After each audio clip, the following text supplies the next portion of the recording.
My name is Bella, and until last Thanksgiving, I believed struggle was simply my destiny. Student loans towered over me like prison walls, my sneakers were patched with duct tape, and the cafeteria's instant noodles had become my signature meal. I wasn't bitter, I told myself. Sacrifice was part of growing up, that my parents were doing their best, and that I just had to endure. But the night I sat at my billionaire grandfather Daniel's dining table, beneath chandeliers sparkling like frozen fire, everything I thought I knew about my family cracked open. The room was filled with the smell of roasted turkey and cinnamon, cousins laughing, crystal glasses clinking. For one fleeting second, I felt safe. I felt like I belonged. Then Grandpa raised his glass, looked directly at me, and said the words that ripped my world apart. "And Bella, glad to see you're putting the college fund we set up to good use." Struggle had become so ordinary for me that I stopped noticing the bruises it left on my spirit. My mornings always began the same way, stumbling out of my cramped apartment, clutching cheap coffee I could barely afford, pulling on those duct tape sneakers that squeaked with every step. I worked 20 hours a week at the campus cafe, pouring lattes for kids who didn't know what minimum wage meant. At night, I'd collapse onto my mattress on the floor, textbooks stacked like bricks around me, wondering if exhaustion could actually make someone forget how to dream. Still, I told myself I was lucky. Lucky to have a roof over my head, lucky to be in college at all, lucky that my parents John and Linda were somewhere out there, even if they barely answered my texts. Sometimes a one-word reply would come through, weeks late, busy. That was the closest thing I got to support. So when Thanksgiving rolled around, I tried to push the bitterness away. I told myself it didn't matter, that I had nothing to bring to the family dinner except my presence.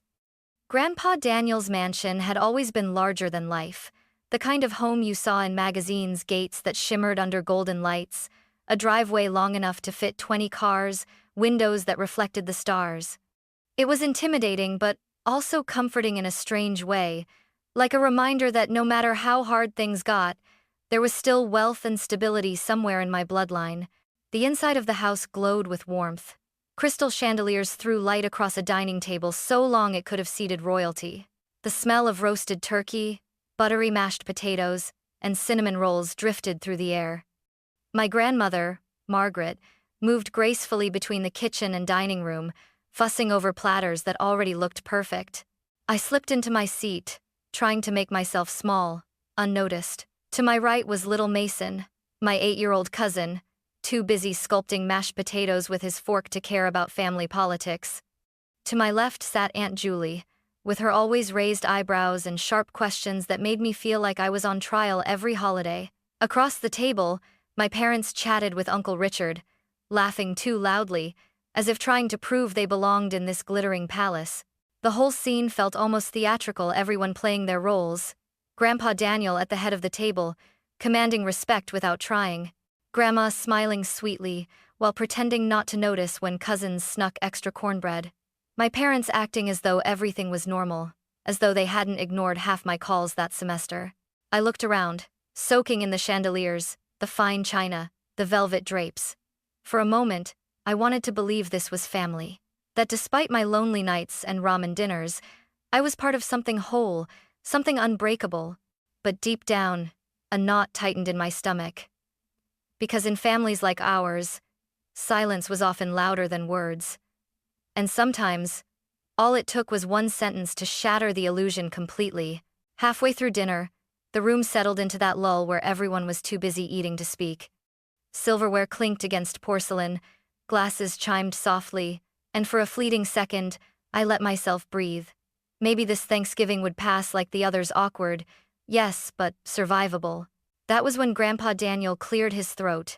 He was never one for speeches unless the moment truly meant something, and everyone knew it. The room quieted instantly. He rose slowly, lifting his crystal glass in a steady hand. "To family," he began, his deep voice warm, a little shaky with age but full of pride. "To seeing our children and grandchildren grow into people we can be proud of." The family murmured in agreement, raising glasses, nodding toward one another.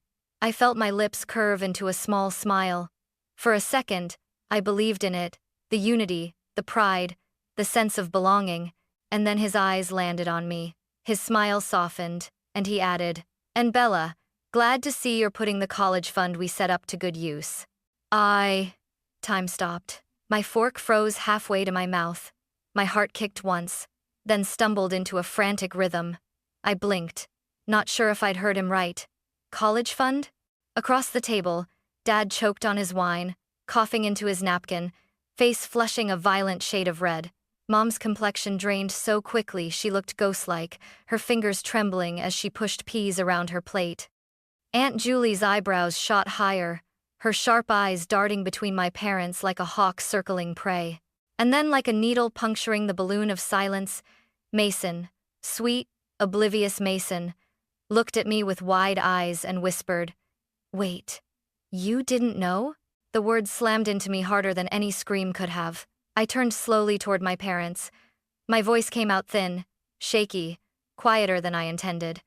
"What? Fund?" No one answered. The room was suffocating.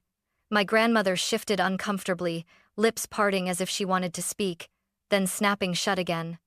Uncle Richard leaned back in his chair, eyes narrowing, as if watching a drama unfold that he'd rather not be a part of. My cousins stared at their plates, suddenly fascinated by mashed potatoes and gravy. Finally, Grandpa frowned. Confusion clouded his face. "The college fund we set up when you were born, haven't you been using it for tuition? We've been putting money in it for years, every birthday, every Christmas. Even when things got tight, we made sure there was something." I stared at him, my pulse roaring in my ears. My throat went dry, but somehow, words stumbled out. "No one ever told me. I didn't know it existed." My grandmother gasped softly. Aunt Julie leaned forward. "Wait, so, who's been managing it?" That was the moment everything began to unravel. Dad cleared his throat, eyes fixed firmly on his plate. We didn't think she needed to know." I almost laughed, but it came out cracked and broken. "Didn't need to know?" Mom jumped in quickly, her voice tight, almost defensive. "We used it. For the house, for bills, emergencies. We thought it was best." Grandpa's expression hardened, pride draining from his face, replaced with something cold and sharp. His voice cut through the table like glass breaking. "What do you mean you used it?" The air turned electric, the kind of silence that hums in your bones. My chest tightened as the truth clawed its way to the surface. And in that moment, I knew nothing about my life would ever be the same again. My chair scraped loudly against the polished floor as I pushed back, heart hammering in my chest. "You didn't think I needed to know?" My voice cracked on the word needed, rising sharper than I expected. Dad still wouldn't look at me. His eyes stayed glued to the silverware lined neatly on the table, as if he could disappear into the reflection. We thought it wasn't necessary. You were fine. You've always managed." I laughed, bitter and jagged. "Fine? Do you know what fine looks like for me? Working 20 hours a week on top of full-time classes, eating instant noodles because I can't afford groceries, duct taping my sneakers because I don't have the money for new ones. That's your definition of fine?" Mom's face flushed, her hands trembling as she set her fork down. "Bella, don't make this worse than at Island. We had no choice. The recession hit us hard. The roof was leaking, the car needed repairs, and your brother needed braces. We used the money for the family." "The family?"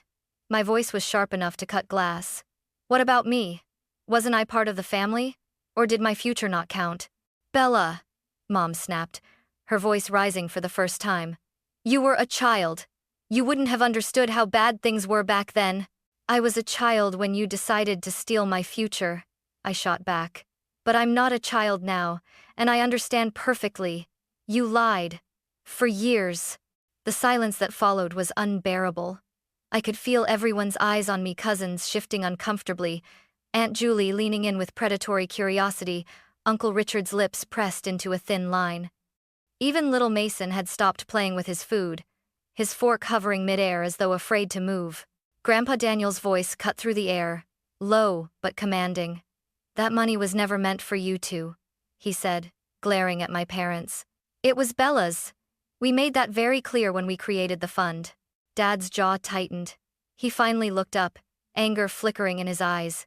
"Maybe if you hadn't insisted on putting it in our names, this wouldn't have happened."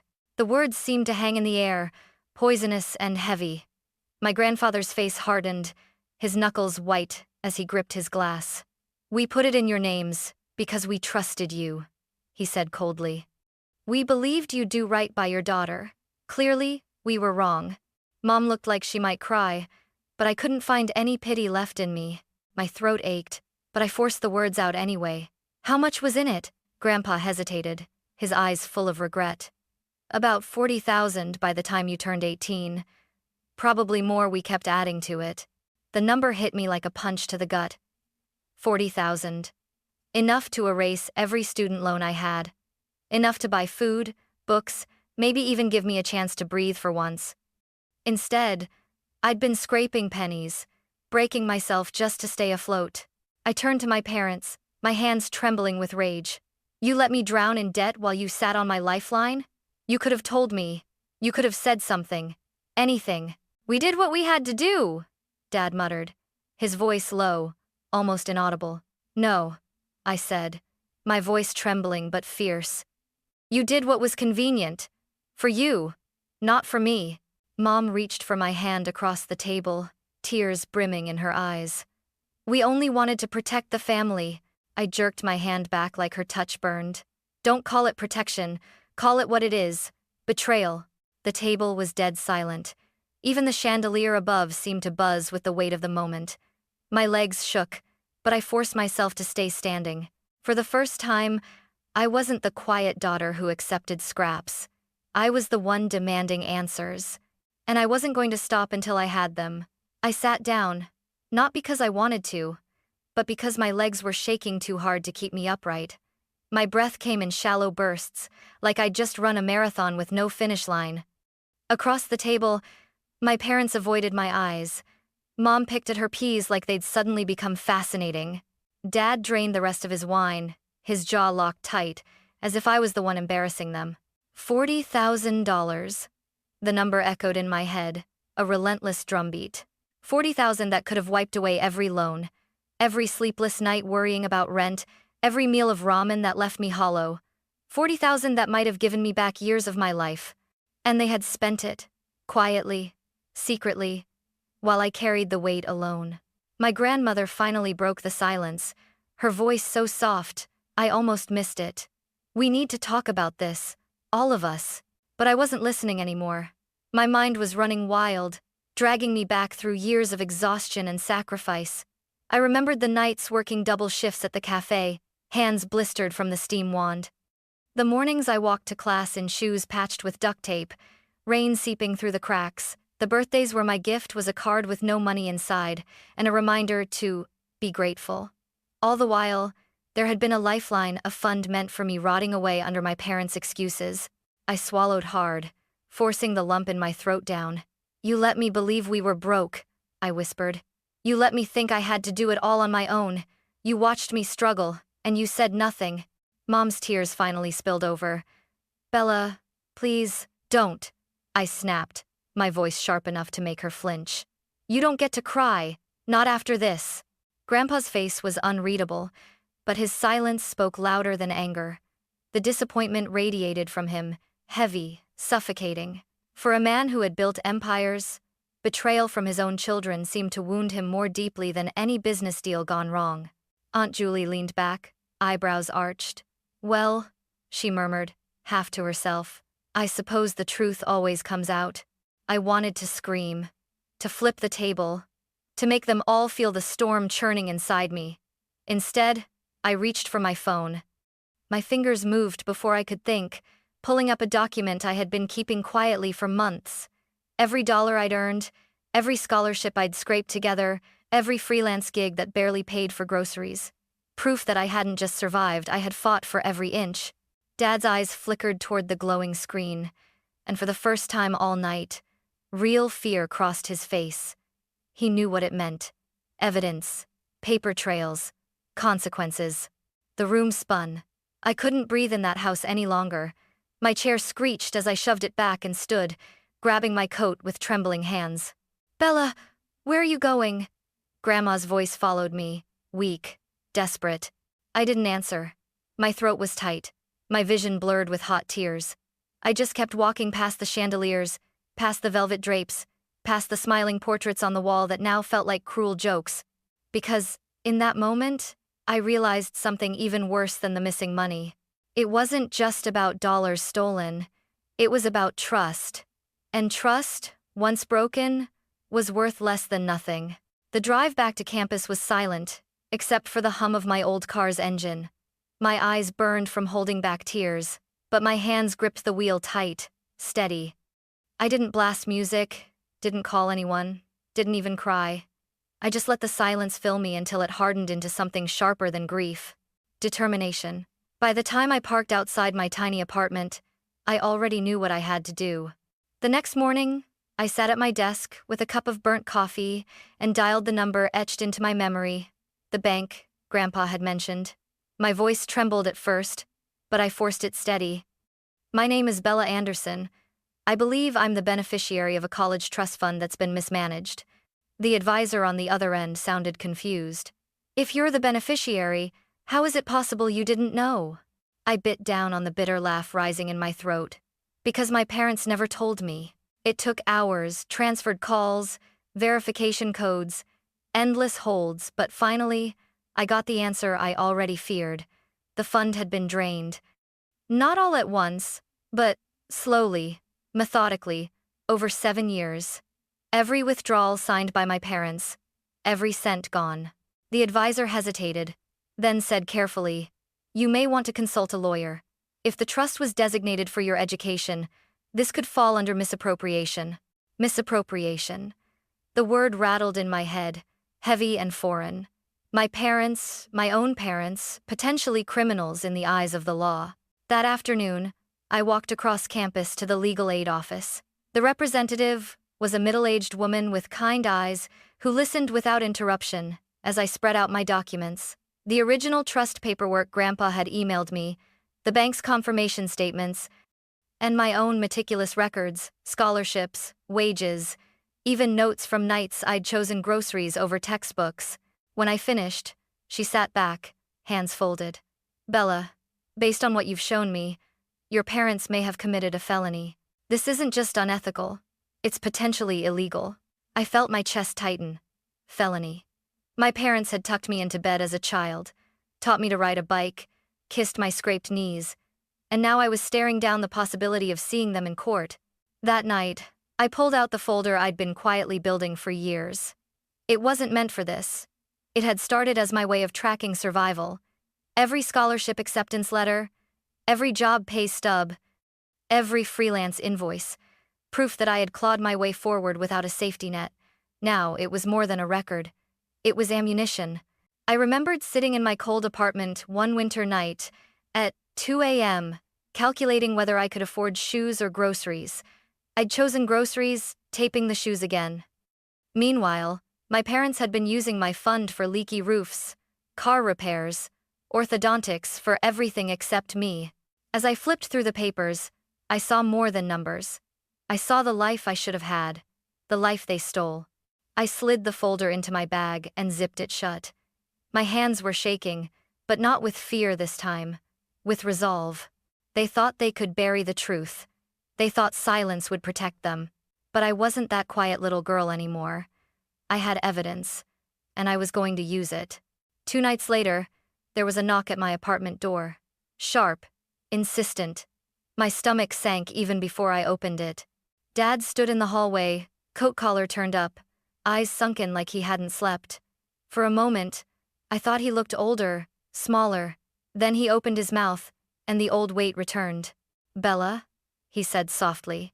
"Can I come in?" I blocked the doorway with my arm. "Why? So you can lie to my face again?" He sighed, rubbing his forehead. "No, I need to explain. Please."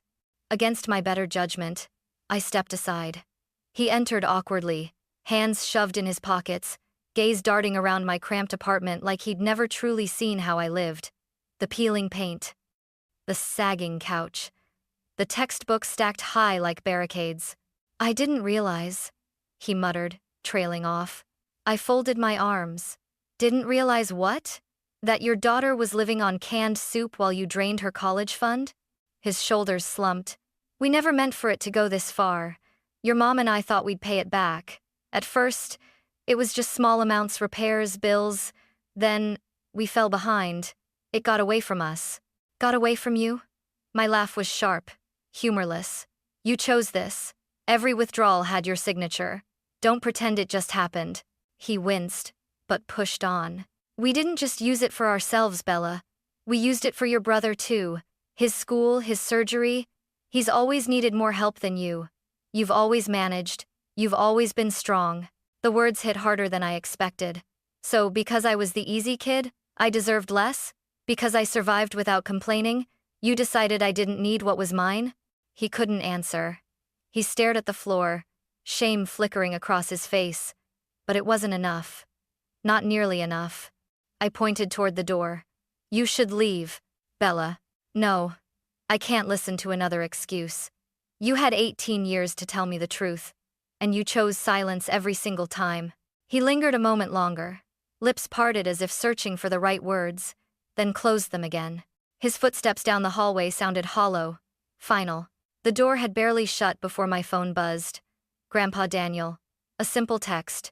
Meet me tomorrow, just us. The next day, I found him at a quiet diner near campus.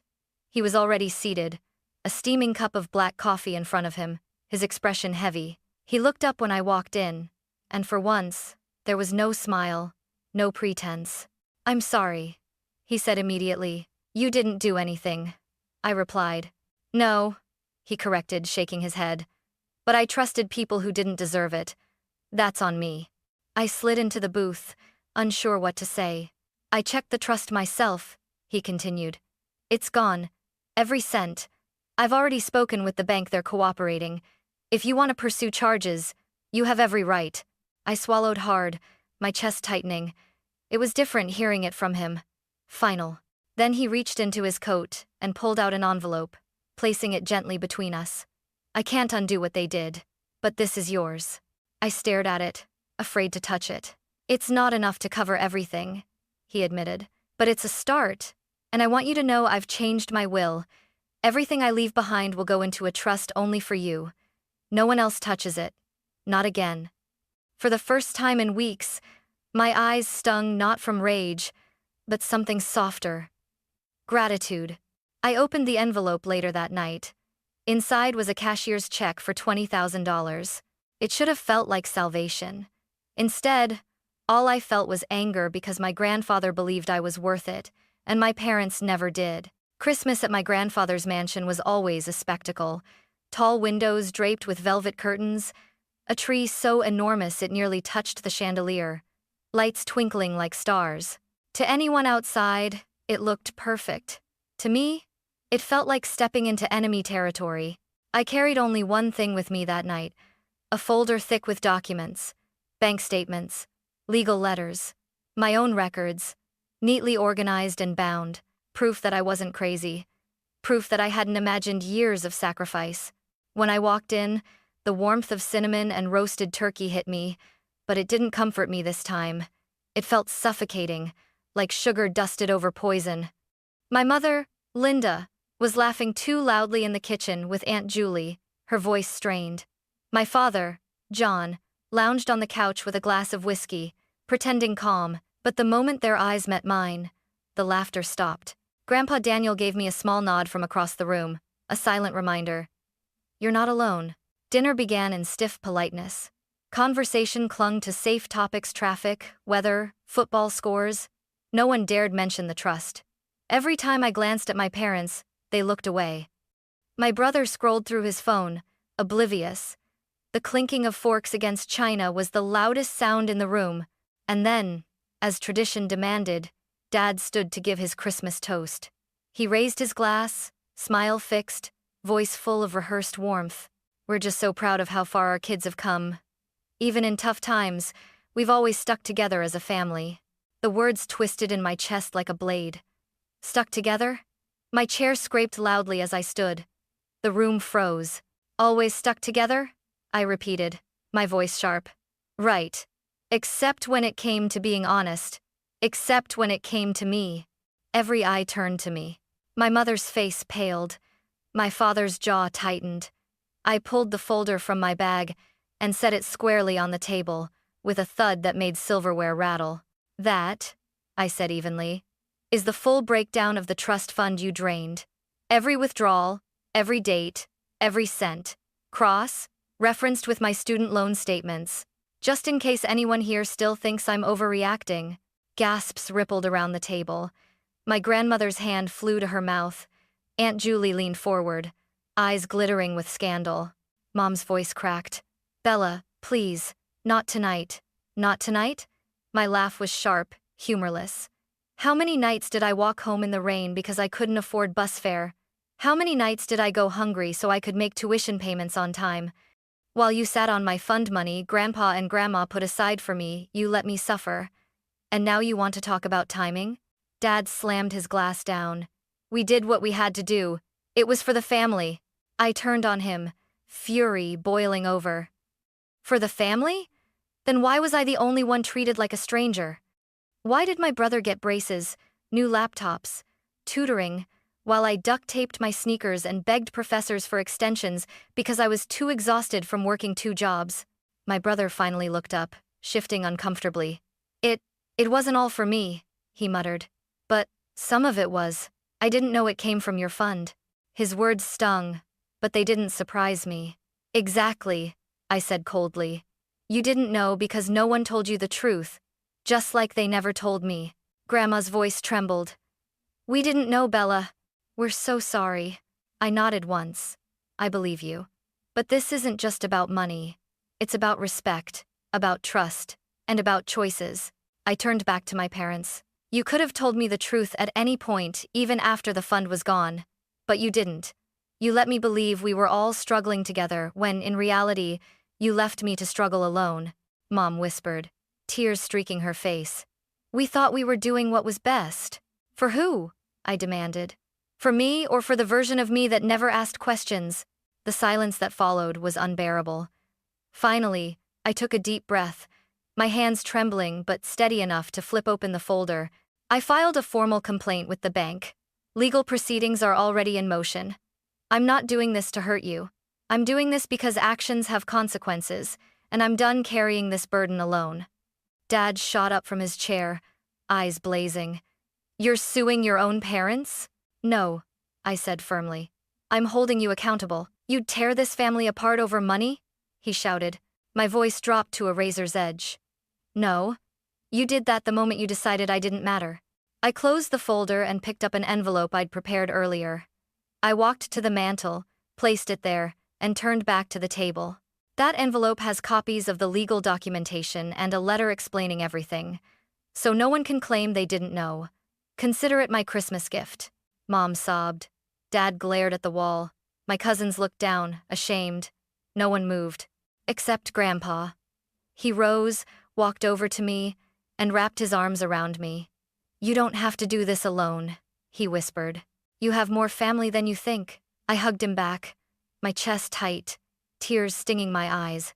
Then I pulled away, grabbed my coat, and walked out into the snow-covered night. Not a single person followed me. The night I walked out of that mansion, snow crunched beneath my boots like brittle glass. My breath clouded in the frozen air, but inside I burned hot with fury and grief. I didn't look back. Not at the glittering lights of the house, not at the shadows in the windows. Let them sit with their silence. I had carried enough of it for all of us. A week later, an official letter arrived from the bank. The investigation had begun. If fraud or misappropriation could be proven and all signs pointed straight to my parents, they would be forced to repay the full amount or face penalties. I didn't celebrate.